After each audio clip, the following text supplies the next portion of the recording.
जय श्री राम दोस्तों। जब हनुमान जी से हारे शनिदेव, क्या कहानी है इसके पीछे की, चलिए मैं आपको सुनाती हूँ।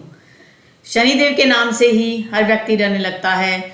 जब शनिदेव की दशा एक बार शुरू हो जाए तो 7.5 ही उसे बोला जाता है, क्योंकि ये 7.5 साल तक चलती है। लेकिन हनुमान भक्तों को शनिदेव से डरने की तनिक भी जरूरत नहीं। शनिदेव ने हनुमान जी को भी डराना चाहा, लेकिन मुँह की खानी पड़ी। आइए जाने कैसे। महान पराक्रमी हनुमान जी अमर हैं। पवन पुत्र हनुमान जी रघुकुल के कुमारों के कहने से प्रतिदिन अपनी आत्मकथा का कोई भाग सुनाया करते थे।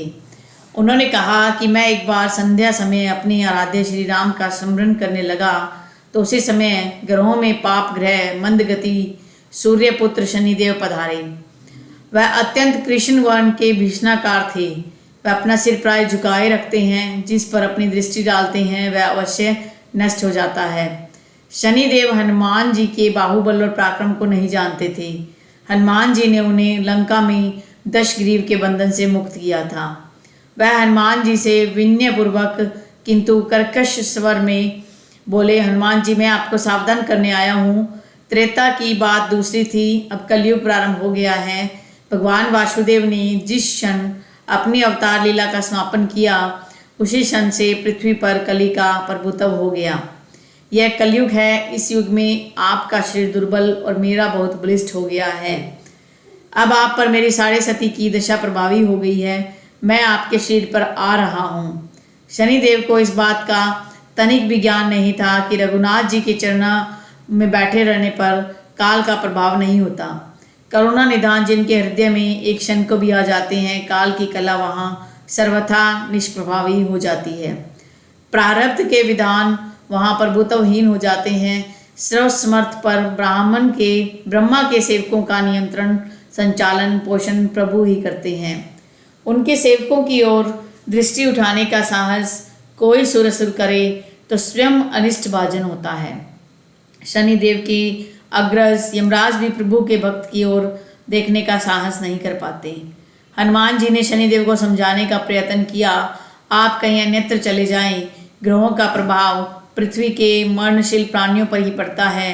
मुझे अपने आराध्य का स्मरण करने दें। मेरे शरीर में श्री रघुनाथ जी के अतिरिक्त दूसरे किसी को स्थान नहीं मिल सकता। लेकिन शनिदेव को इससे संतोष नहीं मिला। वह बोले, मैं सृष्टिकर्ता की विधान से विवश हूँ। आप पृथ्वी पर रहते हैं, अतः आप मेरे प्रभुत्व क्षेत्र से बाहर नहीं हैं।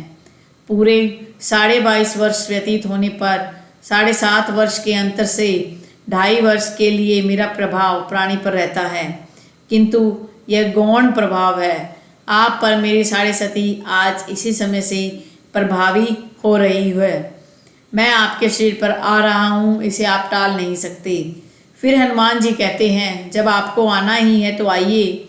अच्छा होता कि आप मुझ वृद्ध को छोड़ ही देते। फिर शनिदेव कहते हैं, कलयुग में पृथ्वी पर देवता या उपदेवता किसी को नहीं रहना चाहिए।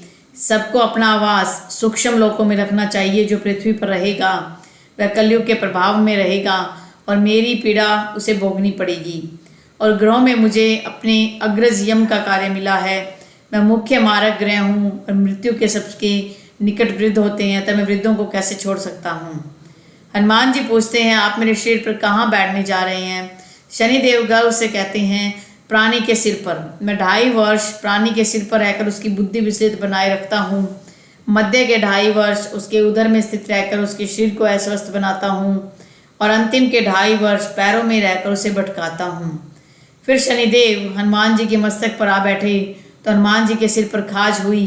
इसे मिटाने के लिए हनुमान जी ने बड़ा पर्वत उठाकर सिर पर रख दिया।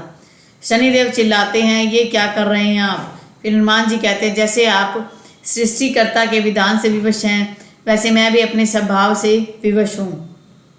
मेरे मस्तक पर खुजली मिटाने की यही उपचार पद्धति है और अपना कार्य आप करें, मैं अपना कार्य कर रहा हूँ। ऐसा कहते ही हनुमान जी ने दूसरा पर्वत उठाया, सिर पर रख लिया। इस पर शनिदेव कहते हैं, आप इन्हें उतारिए, मैं संधि करने को तैयार हूँ। उनके इतना कहते ही हनुमान जी ने तीसरा पर्वत उठाकर सिर पर रख लिया तो शनिदेव चिल्लाकर कहते हैं, मैं अब आपके समीप नहीं आऊँगा। फिर भी हनुमान जी नहीं माने और चौथा पर्वत उठाकर सिर पर रख लिया। शनिदेव फिर चिल्लाते हैं, पवन कुमार त्राहिमाम त्राहिमाम रामदूत आंजनेयाय नमः। मैं उसको भी पीड़ित नहीं करूँगा जो आपका स्मरण करेगा, मुझे उतार दीजिए। हनुमान जी कहते हैं बहुत शीघ्रता की, अभी तो 5वां पर्वत बाकी है। और इतने में ही शनिदेव पैरों में गिर गए और कहा, मैं सदैव आपके दिए वचनों को स्मरण करूँगा। आघात के उपचार के लिए शनिदेव तेल मांगने लगे और हनुमान जी तेल कहाँ देने वाले थे। वहीं शनिदेव आज भी तेल दान से तुष्ट होते हैं, इसलिए शनिदेव पर तेल चढ़ाया जाता है। आशा करती हूँ आपको ये कहानी अच्छी लगी होगी। आपको अच्छी लगी है तो आप मेरे वीडियो को लाइक कीजिए, नए हो तो चैनल को सब्सक्राइब कीजिए ताकि ऐसी कहानियाँ आपको मिलती रहिए। नमस्कार।